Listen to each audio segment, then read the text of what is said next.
Fantasy Randomizer fans, it's May 1st, 2020. We are through the first 6 weeks of Swiss. We have 8 people qualified for brackets, but now is not the time for brackets. This is time for the last chance qualifier. We have 18 runners looking to get 1 spot in the play-in race. That play-in race will net the last 8 bracket qualifiers. And this tournament has been all about gambling, and we'll see which gambles pay off tonight. We've got 18 people. We've got 5 channels locked up. We've got Speed Gaming 1, we've got Speed Gaming 2, we've got Randomania 1, we've got Randomania 2, and we've got RPG Limit Break, and we have some fantastic runners. Tonight, I am joined in the booth by Jat2980, we have Asher1611, and Professor Renderer doing the tracking. Jat, what's going on, my friend? Not much. I'm excited for a great night of Final Fantasy Randomizer action. We have, as you said, a complete takeover, the largest single race of the tournament so far, and every single runner is fighting for their lives. It's win or go home, literally. Not come top 3, not come top 5. This is, even second place won't cut it here. This is, you come first or you're out. Yes, sirree, that is 100% true, and all these racers are absolutely fantastic. Going 3-3 in this tournament was really tough. We have great racers like Burt Reynolds, we have great racers like Lord Fizzlebeef, Greggly Puff. All of these racers are 3-3, and they are vying for this one last spot, and there are going to be a lot of really good racers that are not going to make it into even the play-in race, let alone brackets. Yeah, absolutely. Going into this tournament, everyone had their favorites. Everyone had people that they knew were experienced. There were some upstarts. There was lots of anticipation. And it comes down to this. These 3-3 runners, yes, they went 50-50. But in this tournament, this has been a grueling, tough set of Swisses. There have been 1-minute differences on Chaos. There have been critical wipes. There have been loose items in Marsh. And all these things have led to a very diverse fields of old vets and brand new runners fighting off in this 3-3 race. And that's something to point out, is that in these flag sets, we're going back to week 1. This is the water flags. So we're going all the way back to the first week of Swiss. It's been a long time since these runners have run this. But in every single Swiss round, we have a loose canal, and Marsh is not incentivized. So if you get an early canal, we can have a lot of runners not going to Marsh and missing out on a potential key item, a floater. We've seen that. We saw that with a match earlier where the floater was in Marsh and somebody didn't go there until basically the end of the race. So it might come down to Marsh, honestly. Oh, and I think we will definitely be seeing some gambles going to Marsh, I'm sure. The play-in race has the last chance qualifier has a very interesting dynamic of everyone kind of feels incentivized to gamble a little bit more because you are looking for every edge you can get. But the seed could also just be something where, you know what, you go on kind of the safer, more normal route, and that's what pays off. And then you get that benefit as well. So we'll have to see what, strategies these different runners are going for. Will the more experienced runners hope for a safe seed? Will the, newer runners or like people who feel like they're at a disadvantage, are they going to gamble big? That's kind of what this is all about, and that is why we have a casino-themed tournament this year. I think something that's really interesting is that with the Sea Shrine being incentivized, once you find that canal, all you need is the Oxale. This is not, somewhere where you need to get the canoe. This is not like Sky, where you need 2 items to get to the incentive chest. So Sea could be in the cards very early. And when it is, for those of you who are a little bit less familiar, it is the second last dungeon before the Temple of Fiends Revisited. So this is a high-ish level dungeon that can be extremely dangerous, and it could have a critical incentive item in there, like the floater. And that's going to mean that a wipe exactly here is super expensive. Yeah, for sure. And that is exactly why I love Sea Week is you can get in there, and if you get that early lit 3, early lit 2, early Thor hammer, there is the big possibility that we get runners going down into that Sea Shrine at level 6, level 8, and that can be a really, really good source of early levels, because if you get a Lit 2, a Lit 3, a Thor Hammer, a Zeus Gauntlet, something to take out the C-Packs, they have a decent amount of experience, and but then we could also get Thunder Red Sahags, and everything could go sideways. So this, I love the early C. If we get an early warp, if we get an early exit, I see some of the veteran runners going down there almost instantly, like as soon as they possibly can, because that's something that a lot of newer runners are not going to want to do. Personally, when I did C Week, I had a level 11 like minimum cap. Like if I wasn't level 11, I wasn't going in there, because things still hit really hard. Yeah, absolutely. And the other interesting thing about C is that C is the only dungeon really where getting this incentive location is not on the way to Kraken. We're talking for, Mermaids, as it's known, is a rightward path, and Kraken is a leftward path, and it is a T intersection. There is no crossover, there is no going from one to the other, which means that even, unlike, when you're going into the volcano, and then you get down to that bottom floor, get the incentive item, and then you're like, oh, do I fight carry or not? That's not really in play here. Having the early warp or early exit makes it a lot safer, it makes it a lot faster, but there's not really like a, do I kill the fiend or not question here. So just going to Mermaid side, you can even leave after that. If you get that incentive location, everything was touch and go, but you get out luckily, you can leave. But there's big rewards to be had not having to double dip C either, not having to go leave on rack and come back. So C, I think, is one of the most interesting weeks for me. It has a lot going on and a lot of gambling, smart gambles, risky gambles, in all directions. And the other thing of note, of course, is that the Thor Hammer and the Zeus Gauntlet cast Lit 2, for those of you who are a little bit less familiar. So that is just a critical way, is like Pokemon, water is weak to thunder. So having any lightning magic will be a big boon. Yes, and of course, if we get that low-level nuke as well, like that's one of the things that I also like about these flags, especially for newer runners, is that we don't have any town shuffle on. So when you're looking at the shuffle, like when you're looking at non-shuffle towns, you are guaranteed to have level 1, level 2, level 3, and level 4 magic. And with all that magic on the table, there is the possibility that, or a higher likelihood that you get what you want in Magic. Like, you have a 50% chance of getting Nuke, you have a 50% chance of getting Lit 3, and it's just a matter of actually getting in there and getting the levels. Yeah, absolutely. And, I may have said that, most water types are, not literal water types, but things that you would relate to water are weak to lightning. But really, everything's weak to Nuke. Let's be honest, Nuke does a pretty good job of cleaning up anything, so the early magic and early caster items will really dictate how safe that C play is, as well as, what is anything else unrunnable other than that Sahag pack.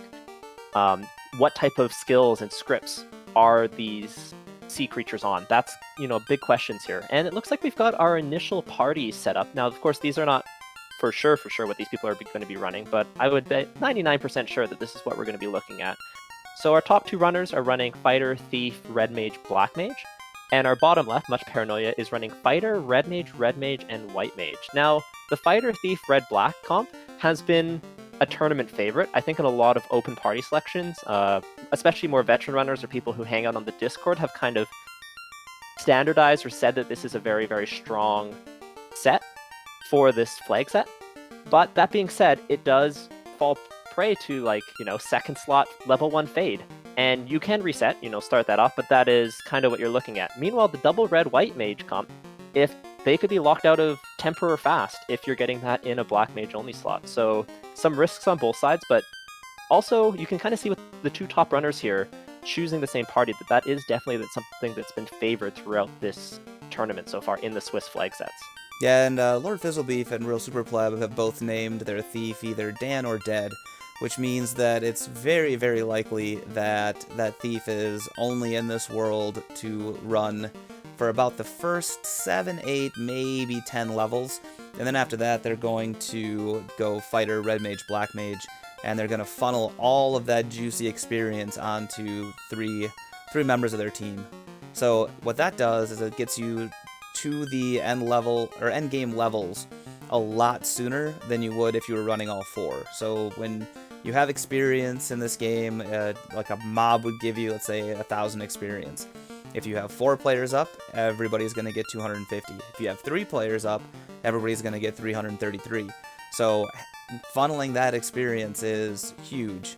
Much Paranoia is going with the interesting double red-white comp, which to me is super interesting. It's telling me that he doesn't want to run. He wants to take as much experience while he's walking around as he can, because red mages and white mages are really awful at running, and it's not until a little bit higher up that the fighter actually becomes semi-okay, semi-decent at running.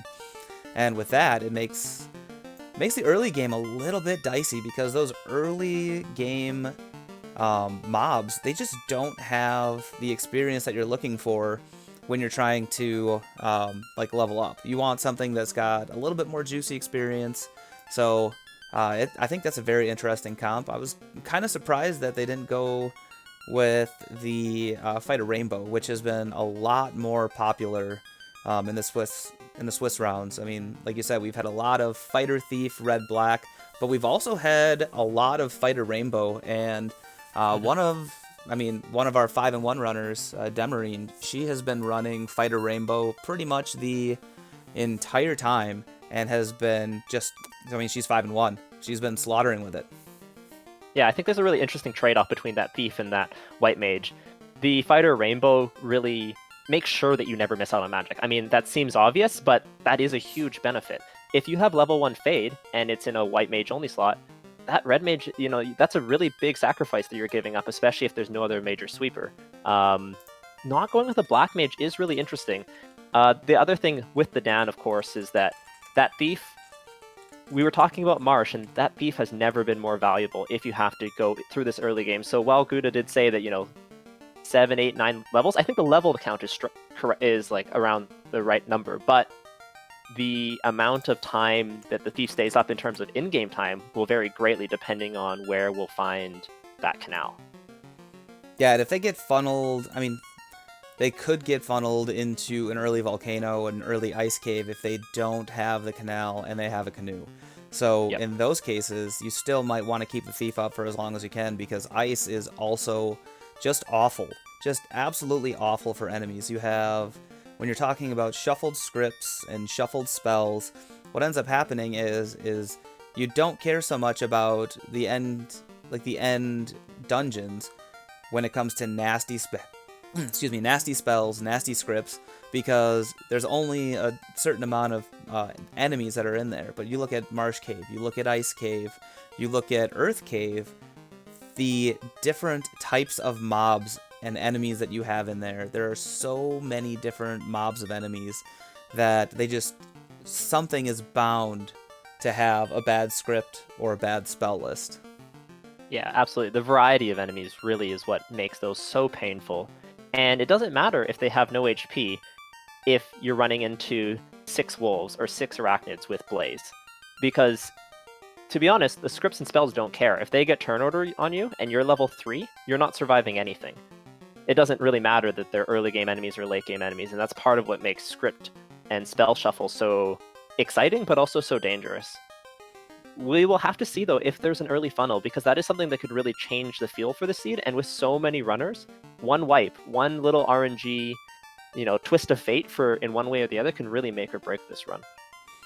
Yeah, and there have been multiple different seeds that we've had where people have ended up, it's just been a funnel type seed, where you end up having to go the same route. And in that case, I think it's really, really going to benefit the runner who knows how to route the best. I think the veterans in general are going to have a better chance with all of these, because they know what the high percentage plays are. They know what routing they need to take. They know how to get from place to place. But I think where the newer runners could really, really take over this is the gambles. Because in this, when you're 1 of 18 and you're trying to get that one coveted spot, what kind of gambles are you going to want to do? What kind of play are you going to make that somebody else isn't going to make? Are you going to skip Marsh? Are you going to go to Marsh? I have a feeling that most veterans are, if they can skip Marsh, they will, because there's a lot of people who are never Marsh. Yep. But then it comes down to, do you go Ice Cave Volcano, looking for loose items, because we have 2 loose items? Or do you go down south, where you know there's going to be 3 guaranteed items in Ordeals, in Waterfall, and in the Sea Shrine?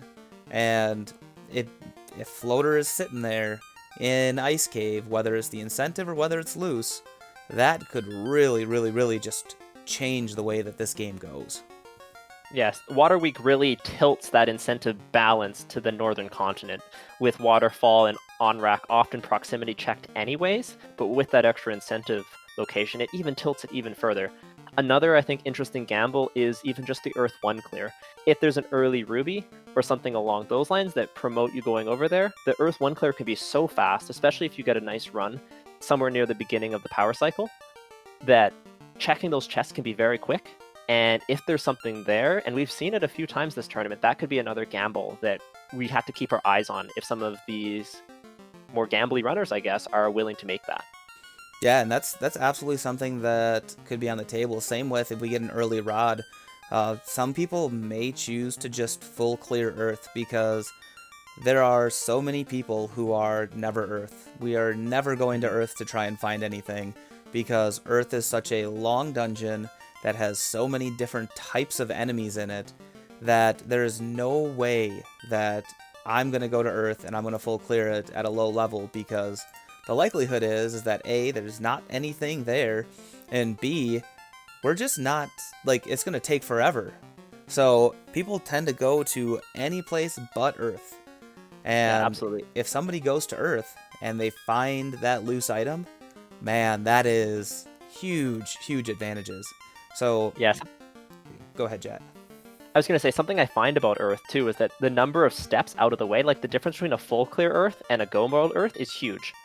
I mean, it's not quite the same as Sea because of mermaids, but in this week, mermaids is most likely going to be required, so it kind of cuts that out of the equation. But if you're go moding Earth, it's not the fastest dungeon, but the difference, the differential between go moding it and full clearing it is huge, with all those different variety of mobs, the extra steps that are required to get to the different incentive chests, the extra spike tiles you have to run into both on the way in and out of rooms.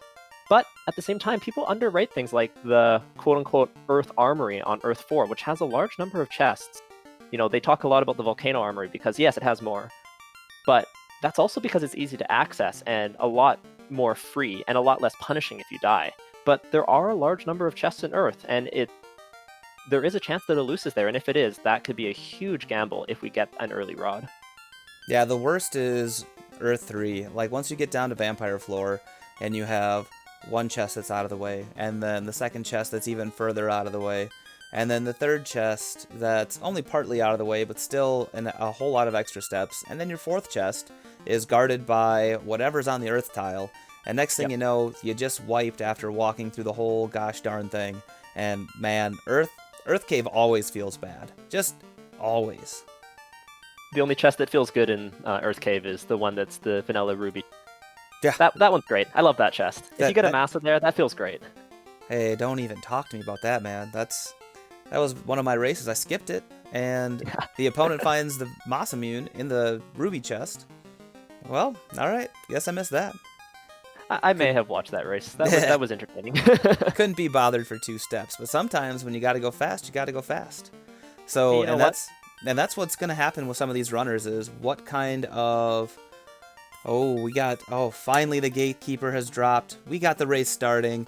In just a few seconds here, we're gonna see what happens with this race. I am super excited. And once the streams catch up, oh man, this is gonna be amazing. Yeah, thanks for choosing to stick with us here on Randomania 2, and we are off. Runners all immediately heading up to check out Magic, and let's see what we have. This is going to be extremely important for these various party comps. So, no Fade in White Magic. But we do have level 1 Nuke in Black Magic. Oh my goodness. So this is definitely going to be a seed where you're going to see, and we already see the adjustment by the real super pleb, just saying, you know what, this thief is going to take a dirt nap. It also helps take ambush and run chances, but he's saying, you know what, if I lose this, it's not the end of the world, because getting through anything with Nuke is just going to be so much faster. No early save items, so a wipe in Temple of Fiends will be a little bit more expensive. With that, but Lord Fizzlebeath out of there really fast. With that early level 1 nuke, week 1 is when we found out what the strat with level 1 nuke is, and that is reroll to 4 red mages. We saw Maya do that and put up the best time of week 1. And this is week 1 flags. Do we have somebody out there on any of these channels, of these 18 runners, who has decided that that's exactly what they're going to do? Are they going to go ahead and reroll for 4 red mages? We did not see it on this stream, but my goodness, that is a question that could be lurking in the back of these runners' minds. Yeah, absolutely. And I mean, the big risk with 4 red mages is if you get a high health set of fiends through Temple of Fiends Revisited, you could be in a lot of trouble. In that particular race with Ishman Maya, the Topher was not super high HP. So yes, you know, I believe it's 20 or 36 nukes will get it done a lot of the time, but sometimes it won't. And that, especially, you know, if you don't have access to life or various things like that. So there is a risk being played there. At the same time, 18 nukes, still pretty good. And we get a tail off the bat. A tail off the bat on Fizzlebeef's side. And that tail is going to be huge for these guys because they're going to want a class change, more than likely. If they want to have that thief rocking a katana, if they can find one. And they obviously want that red mage to have as much access to life magic as possible. We also got a crown by the princess. So that gives us another incentive location. We can run over to Northwest Castle, and we get to hang out with a kindly old king, and he will give us some sort of item because we return his crown. Yeah, so quickly checking the armor shop, not much there. But yeah, the crown, always a nice find. Each item that they get, whether it's a quote-unquote key item or not, something that even is just part of a fetched quest, will increase your experience gain in this flag set. So any fetch quest items early is going to expedite your levels, which is always nice to see. Lord Fizzlebeath about to show us what Bicky has with level 1 nuke, not going to be a problem. Sometimes it's a place where people will sit for a while to dan their thief off, but it doesn't look like that's the plan here, so that thief going to be staying up for a while longer. He still has a lot of places to check. I'm assuming that if he finds an early canal, that's when he will get rid of that thief, because he wants to make sure that he has enough running ability to get in and out of any dungeon. The other option would be if he finds a really low level warper exit here in Provoca.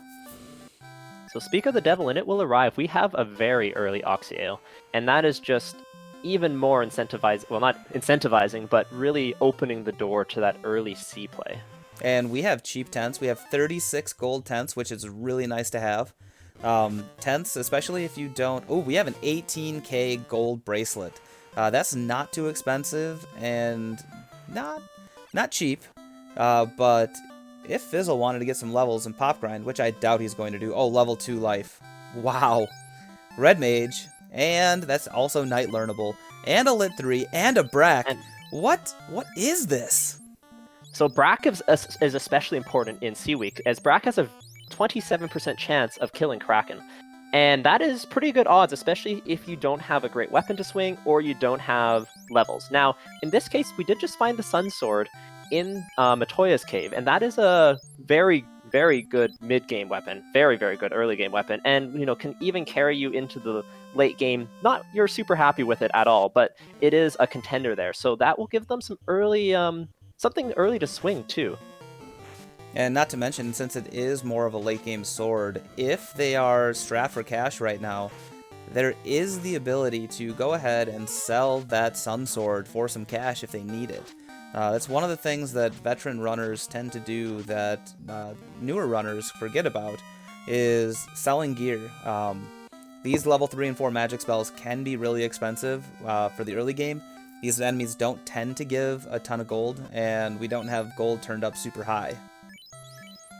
Yeah, and selling, especially armor, but even something like the Sun Sword here. We do have a shop item in this flag set, based off the vanilla bottle, which is in the Oasis Merchant. And we have yet to see it, but if we do, that will be a huge incentive to sell some items off. Like that Opal Gauntlet that's also there is another really good contender to be sold off for some early money. Yeah, it's really going to depend on what Fizzle finds weapon-wise, because like you said, the Sun Sword right now is going to be his best way to take down any enemies with that fighter.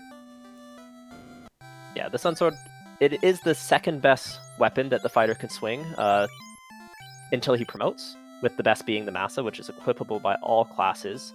And we'll have to see where Lord Fizzlebeef goes next. Another note is that houses are only $13.20. Now that's not the dirt cheap, but sometimes you see, $3,000-$4,000 houses, and that can really make it annoying. But with that level, once they get a little bit money later in the game, they'll be able to replenish those spell charges, which increases the ability to do something like, I especially like houses for things like Volcano, so that you can go out, clear a Volcano, and then or the Armory, and then come back, save, get your spell charges back, bank your levels. And speak of money, or of armor that could be good money, we just found an Opal armor hanging out in the Dwarf Cave.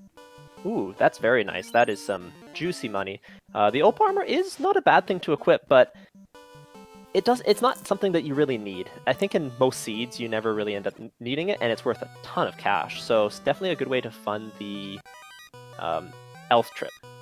Yep, and Fizzlebeef is taking a really quick early lead, only about a minute, maybe 45 seconds. But in the early game, that could be a big deal. But yeah, so I don't know if he's going to sell that Opal armor. It is equal to the Dragon armor and Absorb, but it only has lightning resistance. So yeah. Whether or not he keeps it, we're going to find out. I think it will be heavily dependent on what magic he sees, how much it is, and of course if there's a shop item here. I mean, that's fairly obvious, but good to, those are the factors that you should be considering when you're saying, do I need to sell something? Oh, we have level 3 exit and harm 4. But exit is critical here. Slot 3. And slot 3 means it is available to all White Mage learnable classes, including the Red Mages and the Knight in the future. But right now, critically, the Red Mages. That exit is huge for going to Mermaids early. Without it, going on the way back, yes, there's scripts and spells, but there's also just ghosts, and ghosts hit incredibly hard. So, and Fizzle having that exit does sell the Opal armor, and he finds chain armor and silver bracelets. That is some really, really good Absorb. Yeah, I love seeing early silver bracelets. Absorb is one of those funny things that you don't appreciate it till you don't have it. When you're in the late game, a lot of newer runners are like, hey, I die so much less, yeah, you have life, yeah, you have more HP, but in the early game, I seem to wipe all the time, and veteran runners don't, and the answer to that, in a lot of cases, is armor. And so I was just holding my breath as I saw that level 4 black magic as well. Yeah, that level 4 black magic is stacked. We've got Ice 3, we've got Temper, and we've got Fast. And what's even better is that all of that is learnable by the Ninja. But Temper is very expensive. We're looking at 6,000 gold for Temper. And having sold that Opal armor is really the way that he was able to fund not having to come back here and get those spells later. So we'll see if any of these other runners, it looks like Much Paranoia is on their way down, and Super Pleb has taken a little bit of an advantage with Fizzlebeef's shopping trip, and he's already on his way up to talk to the kindly old king up here in Northwest Castle. Yeah, it's an interesting thing picking up those Temper. You're kind of playing a different game. In one hand, you may not have to double dip here, and that's huge. But on the other hand, there's a small risk that you find a vendor item early before you have a chance to open up a bunch of chests and get a bunch of money. And if it's an expensive vendor item that you need, like, say, a 40k floater, the floater I don't think it can be directly in the shops, but it's something that leads to that. Oh no, floater can be in the shops, and it can be super expensive. But we get an herb, so Astos, this kindly old king, who we just want to give him his crown back, he says, "What are you gonna do, punks? I'm going to attack you." And we nuke him in the face. But we get some herb. Yeah, so the herb's going to be turnable in right away, which is always nice. But we still, no early canal in one of the free things, and right away, real super pleb. This looks like he's going to go to Marsh. And you're right, Professor Render. It's not vanilla, it's French vanilla. We skipped out on a crystal. So already we are seeing the first marsh dive 10 minutes into the seed, and he's doing this before he checks the herb, which is a small risk because if there's a canoe there, that's something that can really change the feel of the seed. But what do you think about this, Gouda? I love this by Real Super Pleb. I mean, you are looking at the potential of, the herb turning into the canoe, but he was already over here. He had a house. He has a bunch of tents. I mean, he has everything he needs to get in and out of here. I did not see if he picked up exit, though. That exit could be critical. We're going to see right now whether or not Fizzle gets the canoe, and then we'll skip out. And it's the chime, so that is not needed until afterwards. We now know that the canal is down here somewhere in the marsh cave, but we have glare. Yeah, ghouls with glare. Now, we did have fairly early life, which is good, but there's not a ton of charges to go around right now. Red mages do get charges a little bit slower, and not only that, I'm not even sure if he has a charge of exit at this point. Yeah, he does not. He just got that charge of exit by getting that extra level, and Fizzle at level 6 will have 1 charge of exit. And 1 charge is all you need to get out of this top part or the bottom part. And but there's our canal. The canal top right chest. So another big question here, and this is something that we've seen with these kind of funneled marsh plays where you have to go here because the canal is here. Do you go to the bottom after?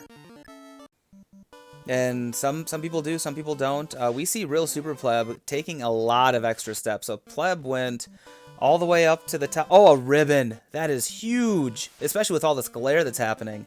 But Fizzle walks along the bottom after he goes through a door, which does not increase your step count. Yeah, and this is usable in a lot of places, but this marsh one is one of the big ones. You'll see it all the way down on the bottom floor as well. Helpful in Volcano, helpful in almost every dungeon that you go to. So every step counts, and Real Super Pleb going to save. Oh, takes the step first. Should be okay here, but he's going to save. Does he go back is the question.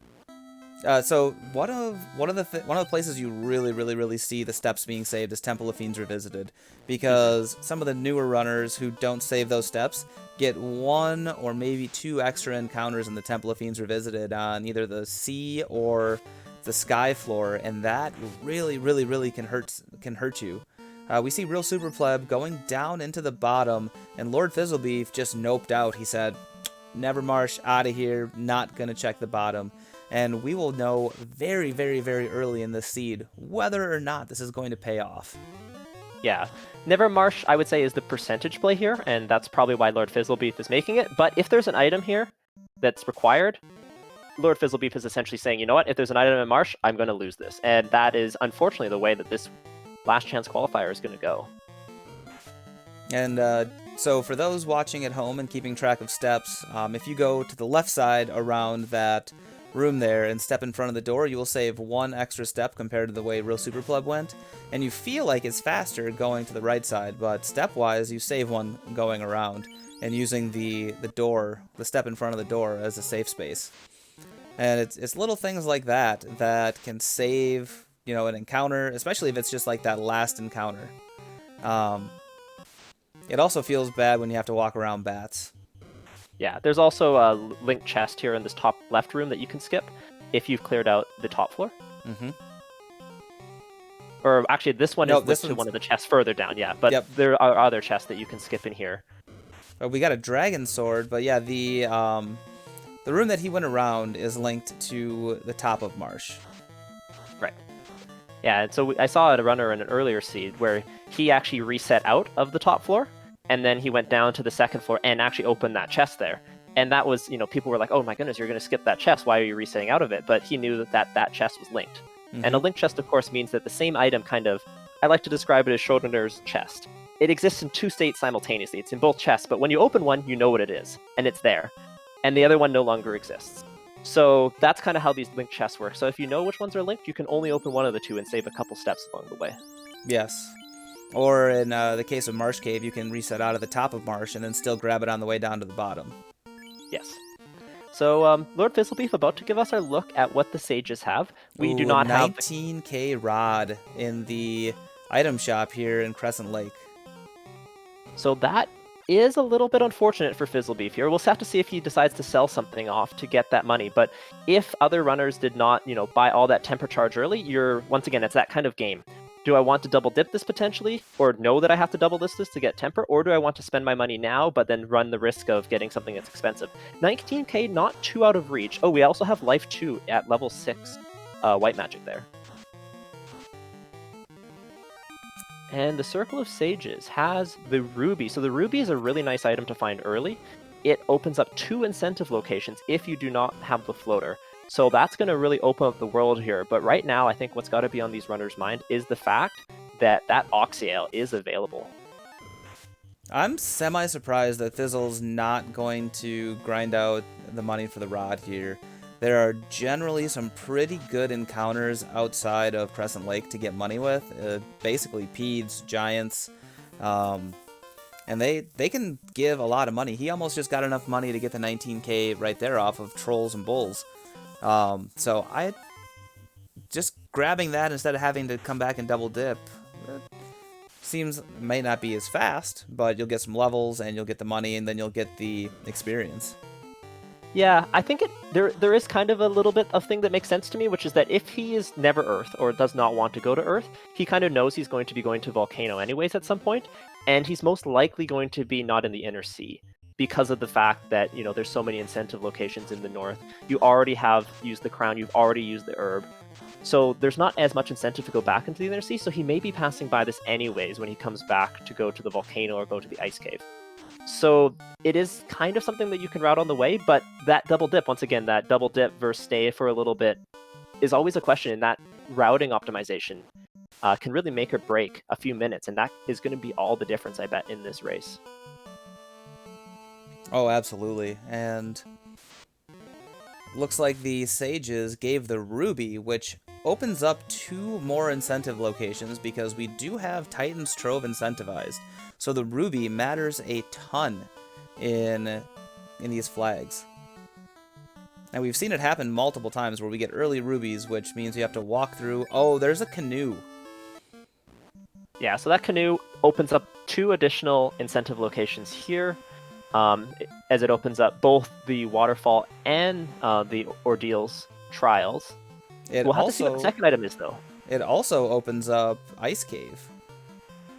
Yeah, as well as the volcano. Mm-hmm. So we get a lot more options here. Now, that kind of, if for those of you who are just joining us before the broadcast started, we were kind of talking about how incentives are kind of northern continent tilted with Sea Week. Volcano does the opposite. When it's a volcano week, that means that there's even more incentive to do that early volcano. But here, the northern continent is tilted. But if there's a vanilla floater or a key loose item in the volcano, that's another big gamble that people can take, as you're kind of playing 1 incentive location versus 3. The math kind of says to go north, but some people's hearts are going to say go south.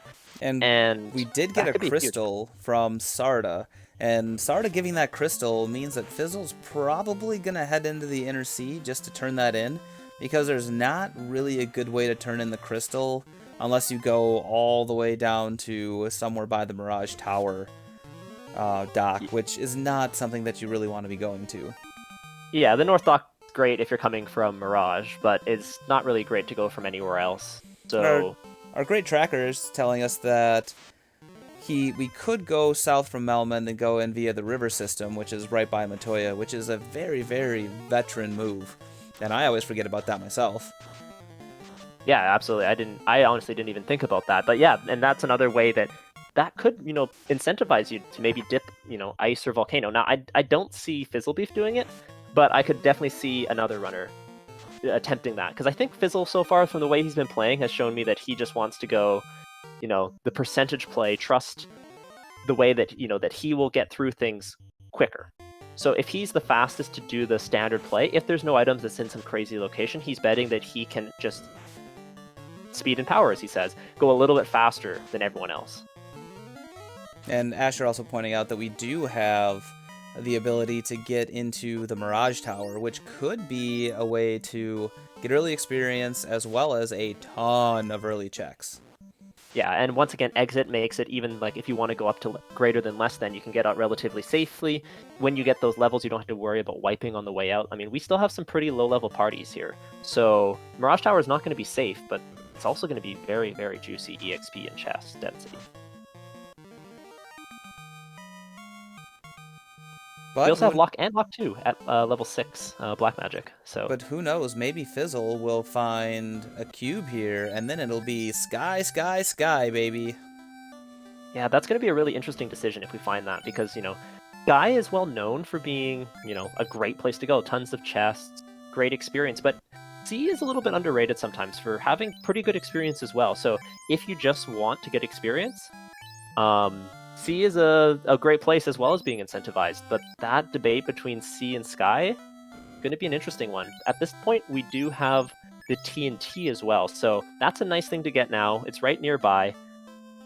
And luckily, we'll have to see where this fetch just leaves us. Luckily, Fizzle did not gamble on going out of the Inner Sea, because had he gambled on going out of the Inner Sea, oh Nelly, that would have been a really awful turn-in to try and get back and turn in the TNT. Yeah, absolutely. Interestingly, so far, we haven't ran into kind of like that slab bottle. So like all our incentive items have been leading to items so far. We don't have an early Thorhammer. The Thorhammer is kind of considered a bonk item in the later game, but in this early game, especially with C incentive, it can be really valuable. That being said, level 1 nuke kind of trumps most things. But we'll have to see if we get that here early, and then what our runner's next plays will be. Yeah, early nuke kind of negates a lot of need for sweepers, but it's always nice to have a sweeper on your melee character, because having a sweeper on your melee character means that even if one of your mages goes down, we get a Hooray Dwarf, then you still have the ability to take down trash mobs with your fighter. Yeah, absolutely. It can also be nice if you're having to Oh, floater. Narek holding out on us. So this is really interesting because, yeah, I mean, Fizzle was very fast to get that floater, but that floater is also what I would say is relatively free. It's not like it was from a loose item or anything like that, so people are going to be in the air really quickly here, and that tends to lead to a ton of route divergence. When you have that early floater, the world's your oyster. You can go really anywhere you want. So, oh man, it's going to be really interesting to see what the decision is here, because at this point, everything is open to him. Very true, and Fizzle opting not to sail around with a lower encounter rate. He's got enough tents, and he's going to just navigate this river system.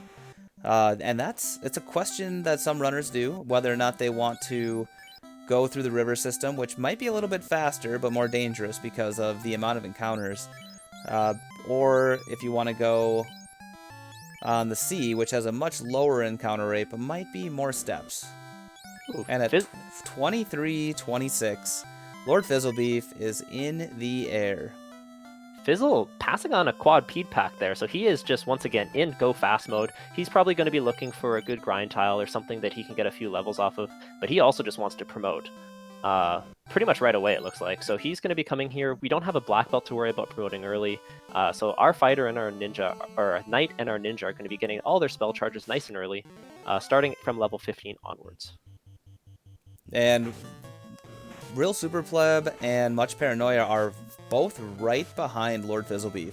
Real Super Pleb already has his canoe, already has his crystal, and Much Paranoia is on his way there right now. So, I mean, Fizzle's probably only got like 1 or 2 minute lead. I mean, everything's kind of been funneling you exactly how you need to go, and Fizzle's just been able to navigate that faster. I have not checked out what type of levels Much Paranoia and Super Pleb have, but Super Pleb looks like he is down to 2 men. He has his fighter and Black Mage.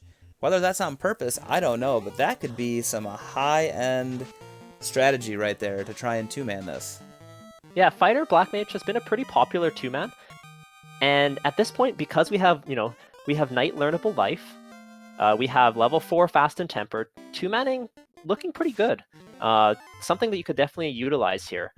The one thing that Fizzle's been going fast. He definitely has a huge information lead, but I think his levels are just slightly behind, at least in total experience. He has been 3-manning, so he'll probably have better levels than Much Paranoia, who's been formatting the whole time. But a two-man's going to get those levels really fast. I think that's interesting about smaller party comps is not only are you getting quote-unquote levels faster, but the way that the game works with, increased magic defense, increased health pools, increased damage so you can kill things faster and safer, it isn't really a linear growth of how safe your party becomes with levels. It's not quite exponential, but it's somewhere in between. So getting early levels does increase the safety of your party. And once he gets that tail, and he can promote that knight and learn life on him, that's going to be a fairly safe two-man as well. Real super pleb coming down to the on-rack area without turning in that crystal. Oh boy. That hurts. We have a question in chat. Where was the floater? The floater was at Matoya, which was the crystal. Crystal to TNT to floater. Yeah, that's correct. And that was Sarda, which was the ruby, and the ruby was at the sages. Mm-hmm. So a big fetch quest.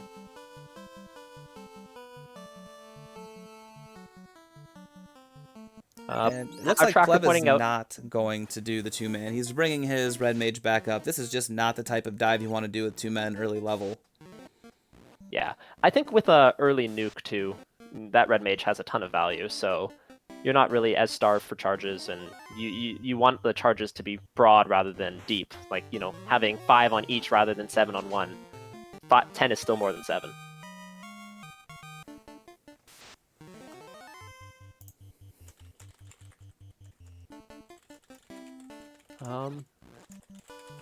So Fizzle doing kind of waterfall, which I'd say is a fairly standard play here. Once again, kind of just continuing the least gambly play that he can. He wants to just go fast, go through things that are relatively safe, get his levels where he can.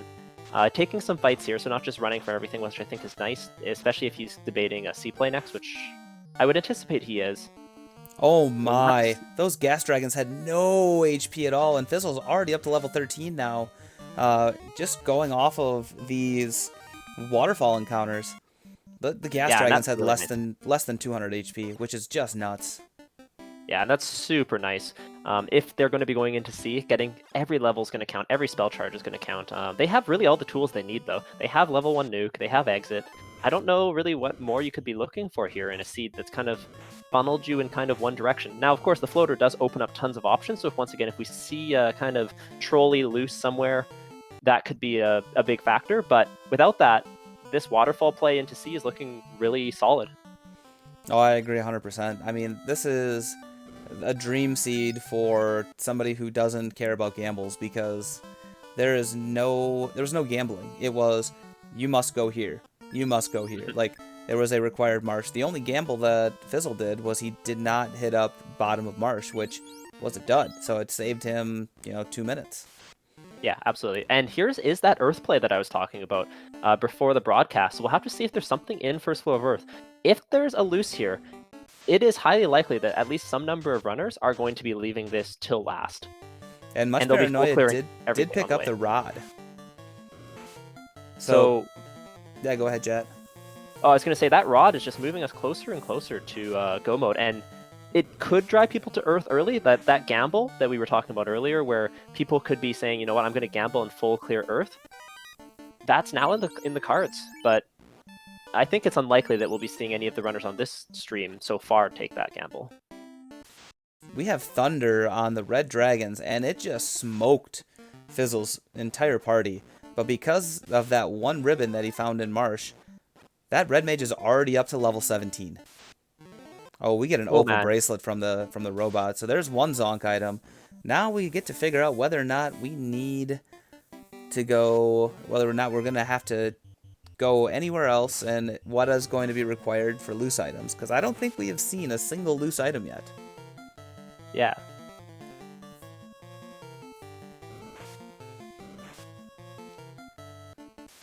Sorry, wait, where was the rod then? The rod was the vendor item in Crescent Lake. Oh, right. That was the vendor item. Okay, I was just saying the tracker only had it on one, but that's because Fizzle did not have the money for the rod at the time. Yeah. And this is what we were talking about at the beginning of the race. Whether or not somebody who is a newer runner, Much Paranoia is a very new runner, whether or not they were going to say, you know what, this is my gamble. My gamble is they got the early rod, and it looks like they're going to try and full clear, possibly full clear Earth, but right now, he is just going to take on these rock goals and get a bunch of levels. And if he can get level 20 something out of this, I mean, that'd be fantastic for him. Yeah, he's going to be running throughout the rest of the seed. Unfortunately, his party's not the greatest for running, as we mentioned before, but, you know, with enough levels, and he should be fine. Fizzle preparing for his sea dive, and Real Super Pleb already there. Yeah, we've got a level 7 Zap, and I believe there's a level 7 Cake as well, so we're not going to be seeing much for Dang Strats. No, but Brack going to kind of clean up all the single target elemental kill, or sorry, single target insta kills that you're going to be wanting. Now, in this case, there's often a big debate on whether you do mermaids first or not, but with the incentive here, mermaids first, going to be the play. No encounters on the mermaid floor, so once you get there, you can breathe a sigh of relief, and we get rewarded with a pro ring already. So, pro ring, very nice to find. Is available in one of the shops, but can be expensive, so a nice pickup to provide some early absorb. And we see the difference here between Super Pleb and Fizzle as well, where Super Pleb just said nope to the floor before. Oh, we have an adamant is the item here, but Fizzle is full clearing the floor before, or he's at least clearing some of the floor before mermaids. Yeah, so checking some extra loose. If there's a loose there, that could be big. But I think in this case, Super Pleb just wanted to get that item right away. Also, if this was the key or something like that, that could be very annoying if you full cleared and then left TFC.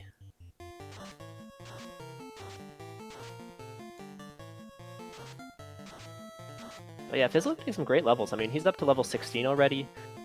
His Thief is up, ready to run.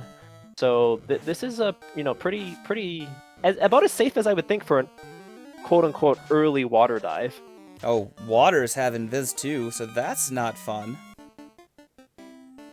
Yeah, nuke, the solution to everything that's kind of not fun. If you turn order and get nuke, in Viz 2, raising evasion doesn't really help you evade spells.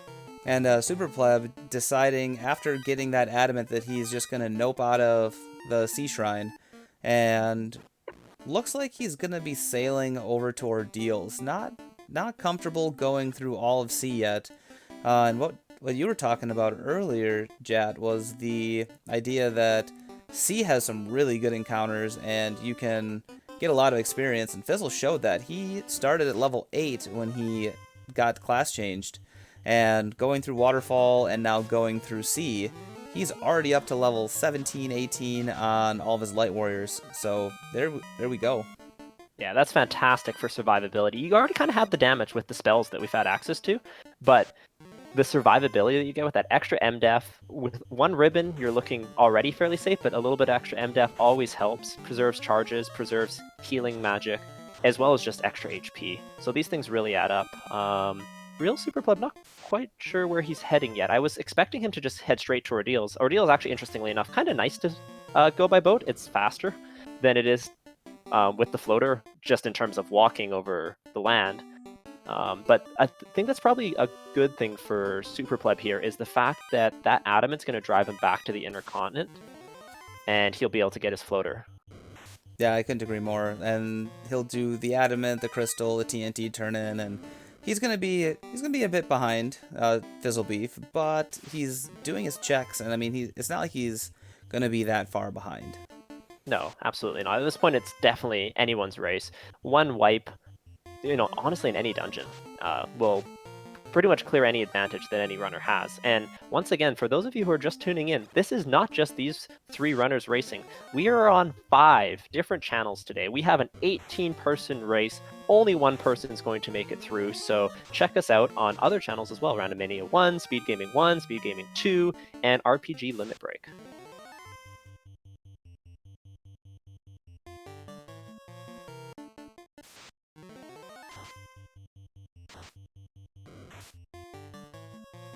Getting some pretty nice armor here as well. I mean, we have a Pro Ring, we have Ice Shield, Flame Shield, we already are promoted to the Ninja, we have the Opal Bracelet, so our survivability is at an all-time high, and Lord Fizzlebeef, he's just saying, you know what? I have all the tools I need to defeat Kraken here. He really Um, does. I mean, he's got like, Brack. I don't know. I didn't see him pick up any invis or evade stack, so that could be a big problem. Kraken 1, not quite as crazy as Kraken 2 in terms of the ability to hit, but Kraken 1 can still just wreck your day really quickly with 6-7 hits and 300-400 damage at a crack. Yeah, at this point, his ninja's a little bit lower level, but not horribly so. And then he has a Sun Sword, he has an Ice Sword, he has 2 Nuke Casters. So even if a party member or 2 goes down, he's definitely got a party where he's not just depending on, a Nuke Caster. And if that person goes down, that's the end of it. Real Super Pleb pulls out a loot out of Castle of Ordeals, which is fantastic for everybody who plays this game, because the last thing that you want to see is the loose loot. It can literally be anywhere, and you can be full clearing the entire game and not even have any inkling of where your loose item could be. Yeah. As Much Paranoia continues to clear out Earth, it's kind of pointing out more so that these loose items may just be kind of free, or like kind of where you want them to be if you're employing the Fizzlebeef strategy right now. Because the 2 places you don't want them to be, if you're doing what Lord Fizzlebeef wants to do, is it to be in Earth or it to be in Marsh. And we've already confirmed it's not in Marsh.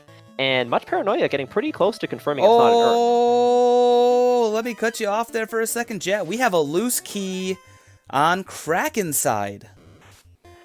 So that is very unfortunate for Real Super Pleb, because he's kind of said that I'm going to leave Kraken for a little bit, and Key is one of those items that is very annoying to not have yet, because it can be unlocking the other loose. That being said, we've also already have the Key, the loot, the Oxyale, the Rod, the Chime, which means... Do you know what that means, Gouda? That means we're on a cube hunt right now.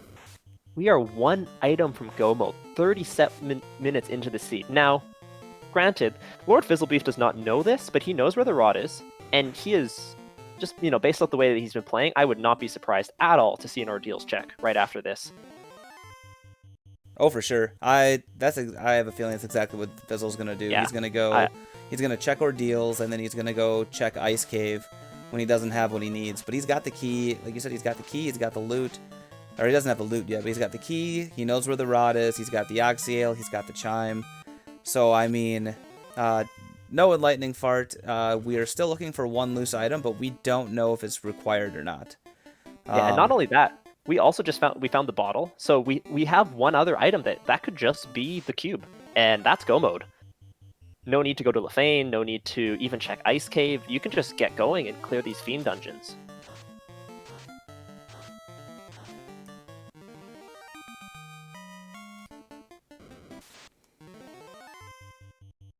One of the things I was noticing on Much Paranoia's screen, for all the newer runners out there, Much Paranoia has been checking all these chests here in Earth, but unfortunately, he's been stepping on a lot of the trap tiles, which there are a lot of trap tiles, grind tiles, spike tiles, whatever you want to call them, in front of a lot of these chests, but you can get to a lot of those chests without actually stepping on the tile. And in this case, those tiles have been gargoyles that have sleep. So it's not something that you want to really be stepping on. So that's just something that when you can know where the spike tiles are, it can save you a little bit of time. Or a lot of time if it ends up being a wipe. Like, if you know there's a really brutal encounter here, or in Sleep's case, not brutal, but time costly, that can be a huge win. Now, here's the armory that I was talking about in the Earth Cave, and we'll have to see if there's anything here, because if there's not something here, Much Paranoia has spent a lot of time for very little reward, as he hasn't gotten to the levels that you would get by doing something like a full clear of sky or sea. He's lighting an orb, but there are better and faster ways to do this, and all these chains, incentive chains that they've been getting, that's also going to accelerate the speed that they can get levels, because each Fest Quest item that you're getting levels faster. So these other runners have been going to higher experience dungeons, getting more key items, and that's just like an exponential increase in how fast they can level. And you're already seeing that difference in terms of how Fizzle just kind of exploded in levels. Meanwhile, Much Paranoia is still kind of struggling to get those early levels. Yeah, and Earth is like we said at the beginning, Earth is a really rough place to be. We got it. So far he's pulled out a gold bracelet, black shirt, and a heal stick. So I mean, those aren't terrible things. But Real Super Pleb getting the bad news that if he would have went and turned in the crystal right away, it led to floater. So that's got to feel bad and make him feel behind. So we'll see how he makes the adjustment. Getting that floater now about 23 minutes after Lord Fizzlebeef. Yeah, I think it feels bad, but to be honest, of all the checks that you could do without the floater, he did 2 of the faster ones. Because he did waterfall ordeals and on-rack. And that's basically the extra sailing he did. So yes, he cost himself a little bit of time, but it's a way worse feel bad if you're going, you clear all the volcano, clear all of ice, sail those canals, which take a lot of time. So he's lost some time, absolutely, but it's not as crushing as it could have been. Oh, I agree, and I love making that ordeals play with the canoe. That just feels so good when you're right there and you just kind of dip down and make that ordeals play. There's something very satisfying about that step pattern through the river system there, saving every step as you go, but also just seeing a person dip in and out. Agreed. And Super Pleb is doing the non-river system walk over to the floater. He has decided to walk through the swamp, do some dredging. Yeah, and once again, there's trade-offs to be made, but I think in this case it will probably work out just fine for him. So much paranoia does the full clear of Earth and gets the really bad news that there's not a whole lot here. And had that paid off for him, that could have been huge. But in this case, it just so happened that it did not pay off. And we're going to get our first pull of Kraken at the same time that Much Paranoia is pulling Lich. So we could have 2 orbs being lit here at the same time. We're going to find out what Kraken has, what Lich has. We're going... Whoa, Kraken starts with damage poison. That's not a good feeling at all. Lich getting nuked, and then the wall is coming out. But we got some fast, we got some tempers. We are not going full-on Brack strats with Kraken, which kind of seems different from what I'm used to with Fizzle, with the speed and power. But he's just doing the power. Wall coming out. We're going to make sure... Oh, 5 hits, 400 damage. That Black Mage had a family! But Lich put up no resistance at all. Much Paranoia, actually, starts off with our first orb. This is a super dangerous Kraken. He came out with Thunder right after, but I really like what Fizzle did there. There was some solid veteran moves saying, you know what, I'm going to make sure this fighter who has the most HP has the best chance of surviving here. So he made sure that his fighter could man mode that Kraken, and he got through. Unfortunately, he took a step right after that without saving, and he's taking on this ambushing pack of kind of seafood party platter here. And oh boy, he gets that nuke off, but holy smokes, that was a tense moment for Fizzle here as he had life cast. But the Sea Snack decides that it's going to stick around. Luckily, he had one nuke left in the tank. That could have just felt real bad. Literally 1 nuke left in the tank. That Red Wizard was out of nukes. I think he might have still had lit 3 left, but man, that had to have been a just bad feeling. That would have been this absolute story of the seed for him if that went wrong, because... Oh, Super Pleb just reset out of a T-Rex. 3 straight stake fights. Blue stake, red stake, red stake, and he doesn't want anything to do with it. That being said, his level's not a terrible situation, so, he's thinking, I gotta go fast here. And he's making the sky play before going to sea. But red stake is a little tough, but when you get that blue stake, and that's 7,000 plus experience, let me tell you, that will make your levels go up real quick. And that is actually, if it's off of a power cycle, one of the best grinds that you can possibly get. Oh, absolutely. I was trying to figure out what was exactly off the power cycle, because he went through a lot of them really quick, but it looked like there's at least some good grinds there. You're not looking for those in kilos, but those are looking pretty juicy. I believe we saw a bottle turn in as well. Fizzlebeef picks up his bottle. I did not see the bottle turn in. I was too busy looking at Kraken. Yeah, I'm trying to figure... I assume he had to have gone for that bottle turn in first, because he had the information. He's right here. I'm just trying to figure out with our tracker what that had. It had the Power Bonk. So Power Bonk, definitely a nice endgame item to have. That being said, we do have a Ninja that can cast a Temper, as well as a Black Mage and a Red Mage. So not as essential as it can be in some seeds, but it does really help that like man mode fighter if you have like a nuclear chaos. And Fizzle, with the only person with a key, is doing his key lock checks, and he found a max gold chest down in the dwarf armory, and it might not be needed for him now because he's got so much money from going through sea. But he also finds a mage stick, which is really nice to throw on your fighter when you're walking through the ice cave, because basically everything in ice is weak to fire. Yeah.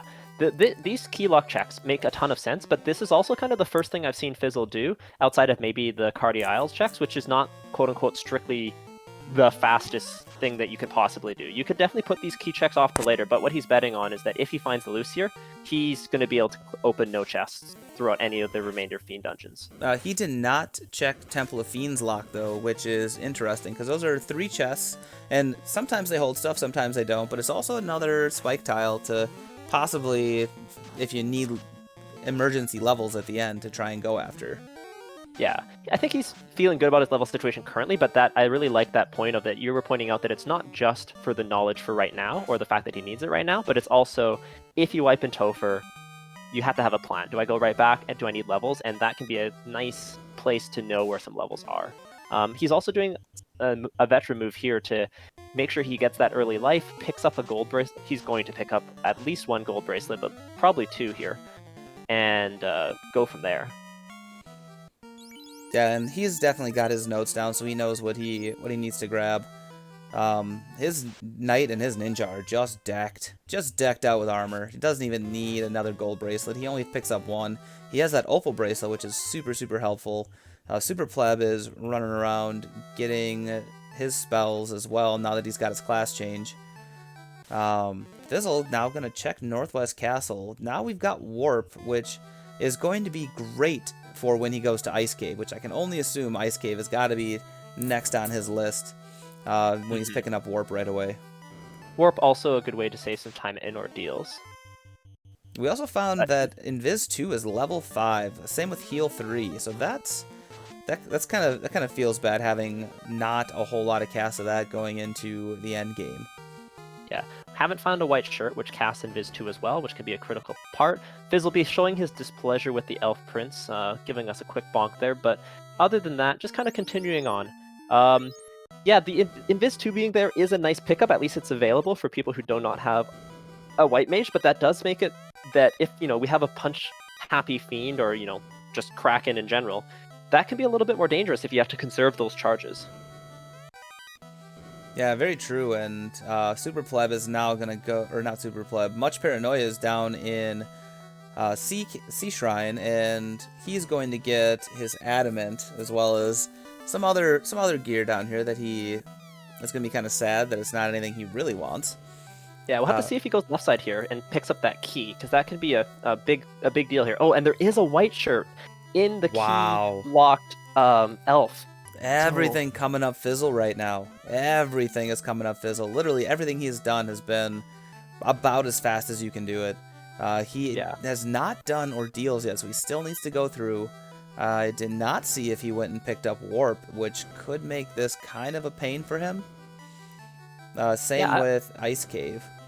I think we were both a little surprised that he didn't do ordeals right away, but I think the key changed that logic. He also recognized that his knight now has charges, so he wanted to get life, and those kind of extra safeties can really make a difference if you just have something that's just a little bit nasty. Probably saving that Melmon trip to see if he gets the slab, just in terms of routing efficiency. So he just hasn't seen it yet, and that's not really a big problem here.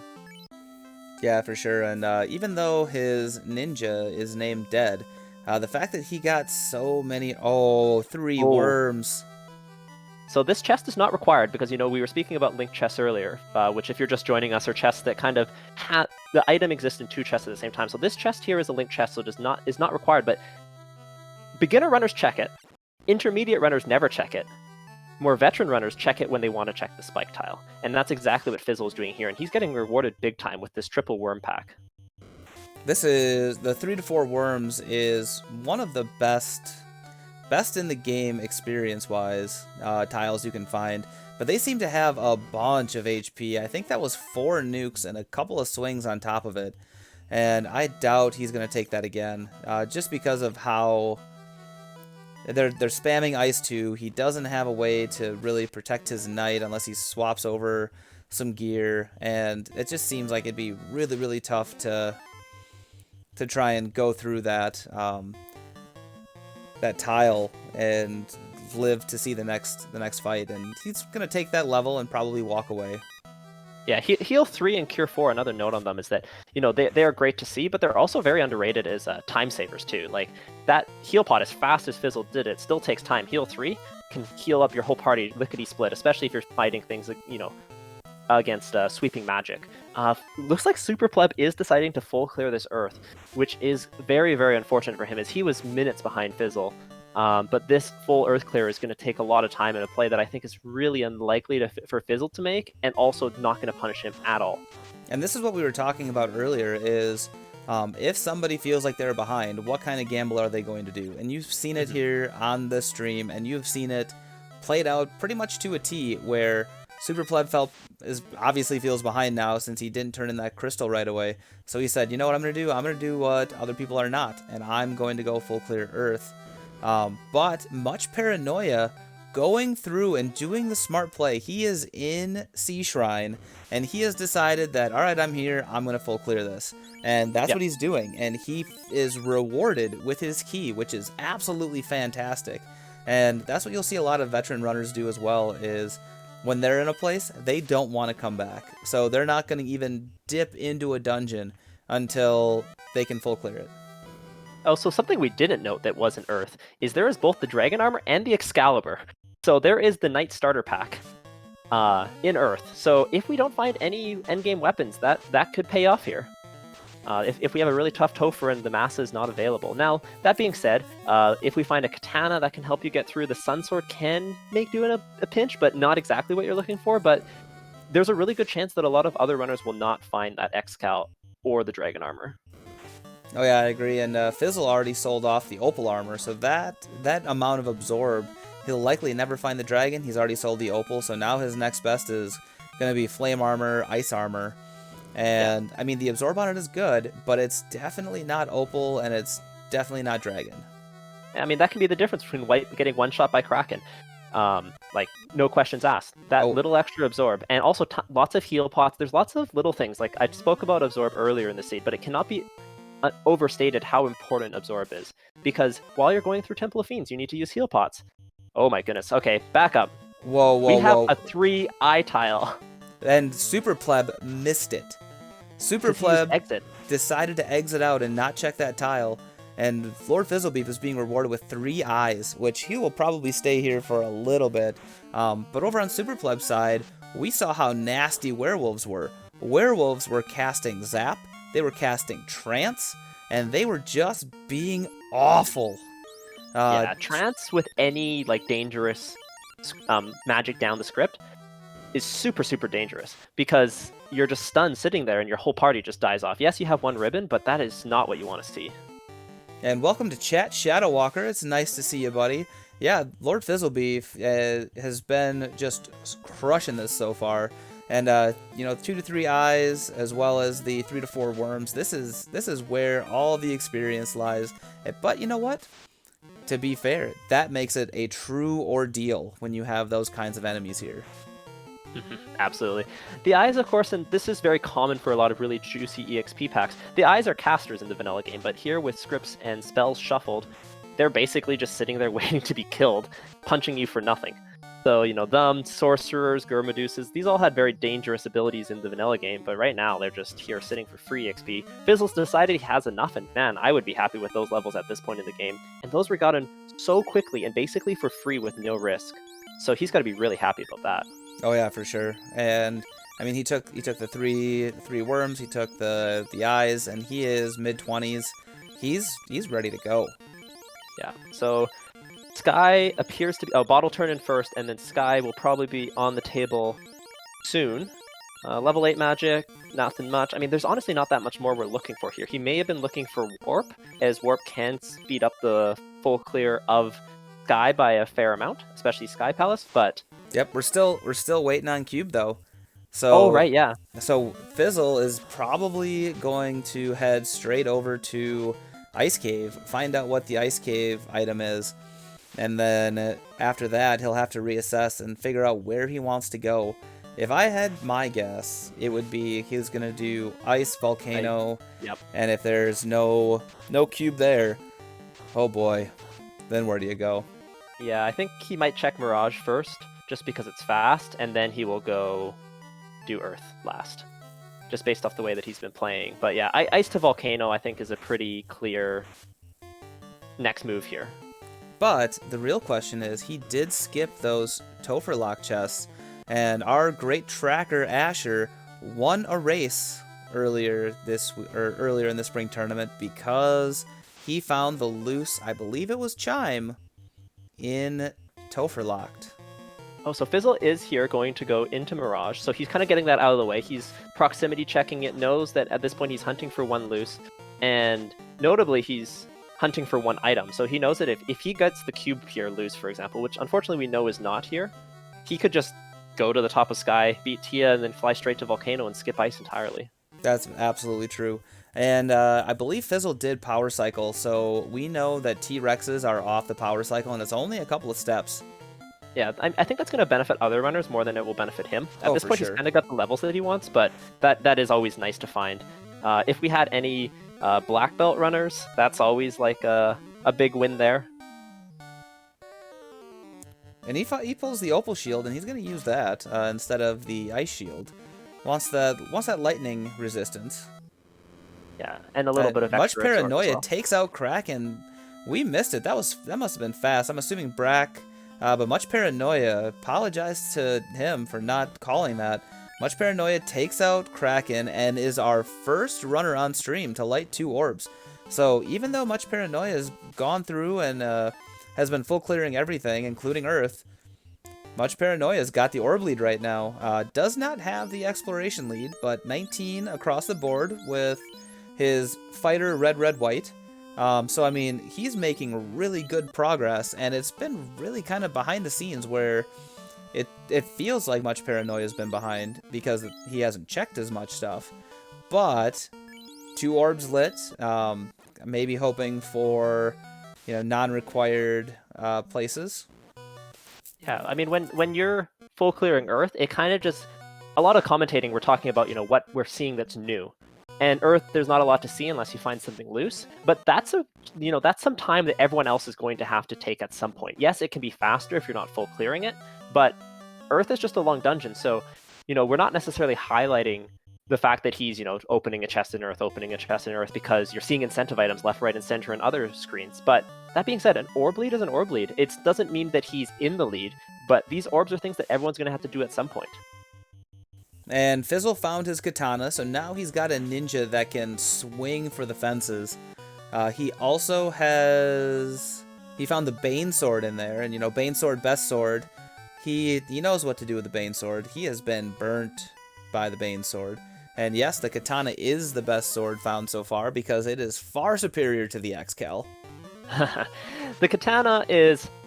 So there's a lot of sword memes in the community, and that's fair enough. But the katana is the best sword for Chaos and for some of the later fiends compared to the X-Cal, but the X-Cal will do very good damage throughout the rest of the seed. The X-Cal preys on weaknesses, which of course Chaos has none, but the X-Cal should not be undersold. It just has a lower crit rate, which makes it a lot worse against high absorb fiends with no weaknesses, like, say, Chaos. You are 100% correct, Jad. I mean, the X-Cal is probably my favorite weapon to use throughout the entire game, other than a Masa, obviously.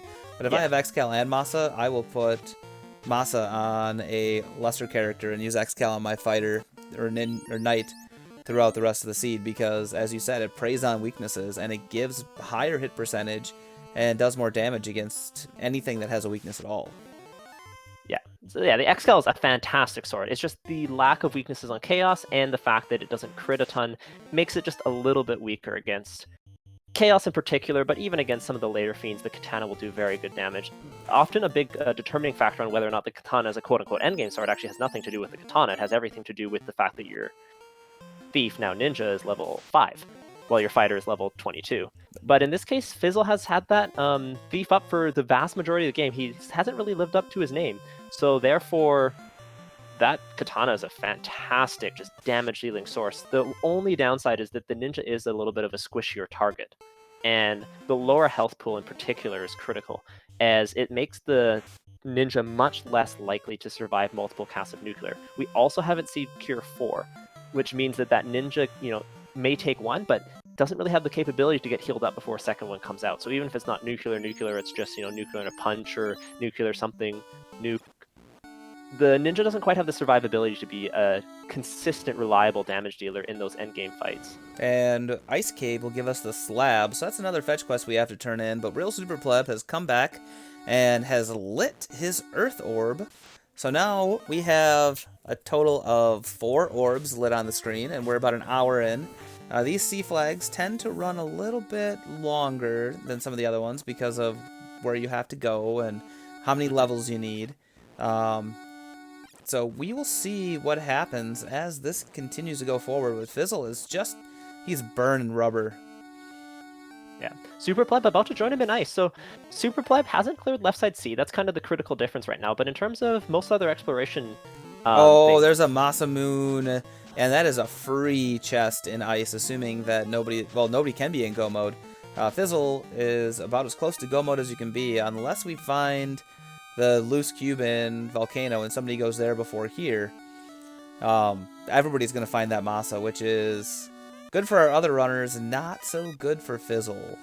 Yeah, if the slab turns into, at this point, the Thor Hammer, that would be kind of the only area of time loss so far that Fizzle, clearing ice. Yes, he got a Masa, but if someone else made slightly different routing decisions, they may be able to get by with just a Sun Sword or maybe Topher's Paper. So those are kind of the only thing that is a potential time loss here. That being said, that Masa, one thing I really like about it for Fizzle is that it decreases the kind of quote-unquote penalty for missing the X-Cal in Earth, which he hasn't skipped yet, but I'm still almost certain he will.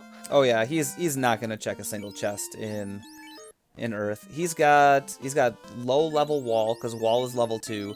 He's got a ribbon on his life caster. He can put that ribbon on the knight because the knight is also a life caster. I mean, he's not gonna check a chest once he's in go mode. There is. I 100% agree. Not a chance. Yeah. So Super Pleb finishing up ice here using that nice warp trick, which always speeds things up a bunch. And yeah, Lightning Fart asking chances the cube is loot. At this point, it's 50-50. Either it happens or it doesn't. No, but in all actuality, it's actually 50-50. It's either the slab turn in here or it is the loose item. Yep, those are the last, as Asher points out in chat, those are the last 2 places that we can go. We can either go to Volcano and something's gonna be loose there, or it could be Topher locked, or if it's Thor Hammer, it could be anywhere in Sky. I do want to point out there's 2 other locations it could be. It could be Marsh locked. Yes, it could. And it could be TFC and C. Yep, we did not get either one of those. And those would be... Oh, the Thor Hammer! But Fizzle, very, very smartly, I was watching this happen. He saved right outside of ice, did not save after the slab turn in, did not save anywhere, did not reset, and all of a sudden, goodbye Thor Hammer. Welcome back, full clear of Volcano. And it feels really, really bad to have skipped those Topher lock chests at this point, because those 3 chests are infinitely faster than having to go through all of Volcano. Yeah, I completely agree. So for those of you who are just tuning in or might not have seen the full impact of that, that does mean that cube is guaranteed to be loose. As casters, we have narrowed it down to it is either Topher locked, Marsh locked, TFC, or it is in Volcano, which is where Lord Fizzleby is right now. And Volcano, of course, having the highest chest density out of all those, so is the most likely location. But, oh man, we got a race here, because there's a lot of different routing options that people could have taken. I think the most punishing, as you said, Gouda, is going to be if it's Temple of Fiends locked. Because that's going to be the one that people just, fly right past this armory. As we've said, they've got all the items they need. Also, the other note is that ice was not required. I think that cannot be overstated at this point, because you could have skipped ice entirely. Yes, you'd be skipping a Masa, But other than that, you skip a walk through Lefane, you skip the walk through Ice, which is not very quick, and that can be a big time save here. Oh, for sure. And Lord Fizzlebeef has not checked Earth, but it's going to be very interesting to see what he checks next. If he full clears Volcano and it's not here, and we're on a cube hunt, it's going to be very interesting to see what he checks next. Yeah, for sure. There is a chance he thinks that he wants to check Earth, or even just like the top 4 of Earth. Because, you know, speaking of chest density, the top 4 of Earth with the floater is pretty fast. You can just get there, tent up, power cycle a few times, check those chests. So he could make that decision as well. I think that's something that maybe is a slightly underrated play. And, you know, once you have the floater and you don't have to walk all the ways over there, that is just 4 chests that are relatively free. And the second floor of Volcano is a bust. So Fizzle's going to continue his way down in Volcano. He does not have the Orb Lead here. Much Paranoia has the Orb Lead, even though Much Paranoia is going to get in the air around 50 minutes after Lord Fizzlebeef did. Lord Fizzlebeef, continue to head down. These lava tiles, you want to step on as many of them as you can as you are skipping encounters, which is always nice. We've talked a few times about this, and you'll see it throughout the race, you know, one step here, one step there, but they really add up. It's not the time saved from the steps, but each encounter really, really hurts. And here we go. We got our first checks of the Agama floor on this stream. And to be noted, Real Super Pleb is right in the same, like, on the heels of Lord Fizzlebeef. Real Super Pleb has not done all of C yet, but did do all of Earth. So, I mean, he's got a different set of orbs, and he's definitely going to find that key, because that key is on the way. So as soon as Real Super Pleb decides to go over to Sea Shrine, I mean, that key is going to be in hand.